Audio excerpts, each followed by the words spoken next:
It's Randy Orton. I have voices in my head. They counsel me. They understand. They talk to me. Hey guys, what's up? Mr. Beat Late Nano here, and today I'm going to be doing another episode of WWE Missed Opportunities. So this episode we're going to be looking at Rob Van Dam, and basically how he could have been used better, in my opinion, in the WWE. Now, I'm not saying that RVD was a failure. He definitely wasn't a failure. I mean, look at him. The guy was a 6-time Intercontinental Champion, won the tag belts with like Kane and Booker T, and yeah, I think, and he won the Hardcore title a few times as well. So there's, RVD was definitely a success in the WWE, but I think there was an opportunity where RVD really could have got into the main event, and he did win the WWE Championship, stroke ECW, I guess. But I really think RVD could have become a top player in the WWE earlier, before it was too late, really. So a bit of background, really. RVD basically worked in ECW beforehand, but obviously ECW went out of business in around 2001, I want to say. But basically, so the WWE got RVD in for the Invasion storyline, which sucked dick, like massive dick.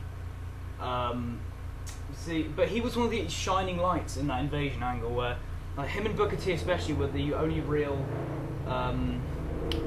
guys from the Alliance to go over. Sorry about that. It's a bit of a helicopter or something outside. I have no idea. But yeah, basically him and Booker T were the only guys really to get anywhere from the Invasion angle, really. Especially RVD, like he was ridiculously over. Like even though he was on the heel side of the Alliance, people still really liked him, and he was even in the main event of Survivor Series in the Winner Take All match. So clearly there was a lot of faith there in him, and they obviously knew he was over. So by around about 2002, RVD was on Raw, and Triple H had just been given the World Heavyweight Championship, and Van Dam became the #1 contender. And I know this has been said to death, but I'm going to say it anyway. RVD, I think, should have gone over here against Triple H. Van Dam was just so over at the time. The crowd really were into him. It was funny as well in the build-up to the match at Unforgiven, seeing Van Dam like mock Triple H. I thought that was funny. But yeah, instead they just had of him lose, and Ric Flair turned heel, and they formed their alliance that would later go on to form Evolution. But yeah, I really think Van Dam should have gone over here, because I just think he was so over at the time, and also it would have saved us from the Reign of Terror. So kill two birds with one stone in that kind of way. And yeah, Van Dam never got his revenge on Triple H. I mean, he had a match with Ric Flair at Unforgiven the next at No Mercy the next month. I'm sorry, and I believe he won the match. I can't remember, but I'm pretty sure Van Dam went over. But he never really got his revenge on Triple H. I think the closest he really got to was being in that 2002 Elimination Chamber. But he was the first to be eliminated, which was a shame. But so as we go further on into 2003, he kind of got lost in the shuffle a bit. Like, he was in a feud with Kane in the summer of 2003, and he was a tag team with Kane earlier in the year. But there's no real sign of him going into the main event. I think the WWE just didn't think he was worthy of the main event, but he was still pretty over. Like, the thing with Van Dam was he was over pretty much throughout his career, in my opinion. And yeah, Van Dam just kind of floated about in 2003. A lot of people kind of did this, really, though. The only person who was really kind of a success in 2003 was Triple H, really. And I guess Goldberg for like a couple of weeks, but that was about it, really. So Van Dam did really nothing in 2003. By 2004, he'd gone to SmackDown. And yeah, again, he wasn't even really involved in the WWE title picture there, which I think was a real missed opportunity. Maybe if they had they could have had a Van Dam JBL feud, maybe. I think that would have been interesting to see. Or if Eddie Guerrero's WWE title reign had gone on longer, maybe you could have done Van Dam and Van Dam and Guerrero. I think that would have been awesome to see, really. But again, he just kind of floated about in 2004. Again, 2005. I think he was injured for some of 2005, which wasn't really his fault, but I think he was out. And then I remember towards the end he formed a team with Rey Mysterio, and they won the tag belts, but I think they dropped them yeah, my SmackDown knowledge on 2004 and 2005 isn't great. It's just a bit fuzzy, to be honest, if I'm being honest with you. So that's why I'm not so knowledgeable on Van Damme in that 04, 05 period. So yeah, by 05 he wasn't really doing anything.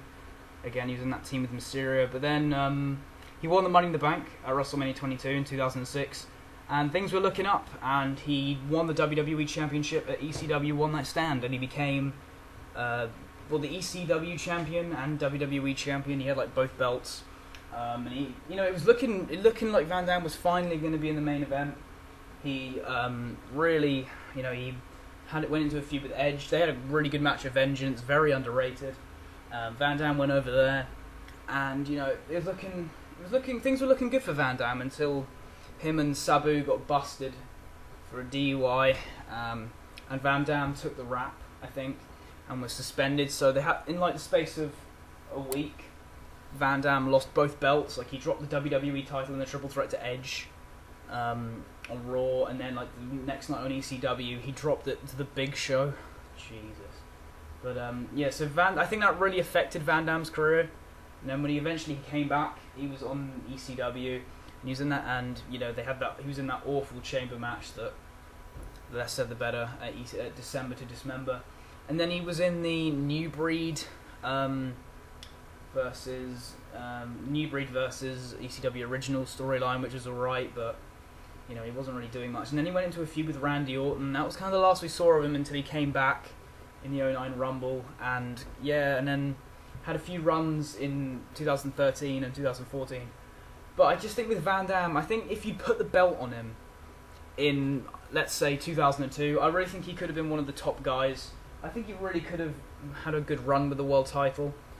I mean, especially at that time in 02, 03, because there were so many different guys you could have had Van Damme feud with. You could have had him feud with Triple H, Shawn Michaels, Booker T, Jericho, even Kane, really. Like, there were some great people on the roster. You had Goldberg who came up and stuff. There's some those guys I just mentioned who could have been future opponents for RVD.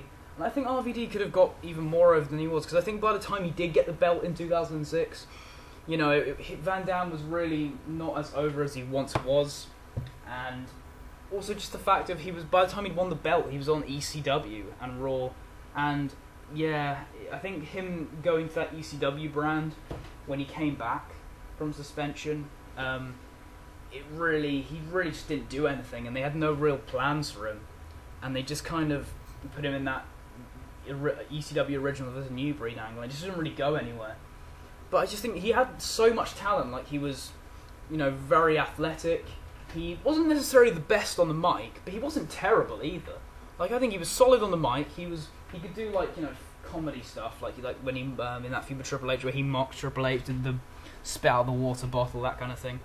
But it's just a real shame that WWE never saw RVD as a kind of threat, as a kind of top guy.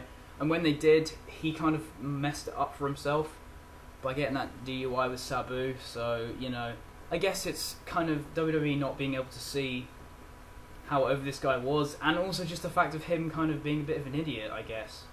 But I've always, RVD is one of my favourite wrestlers. I think he's just so great. He's had so many awesome matches throughout his career, WWE, WWF, ECW, and he's just a guy who oozes charisma, and he's just a guy that I really love to watch in the ring, and he can have a good match with anyone.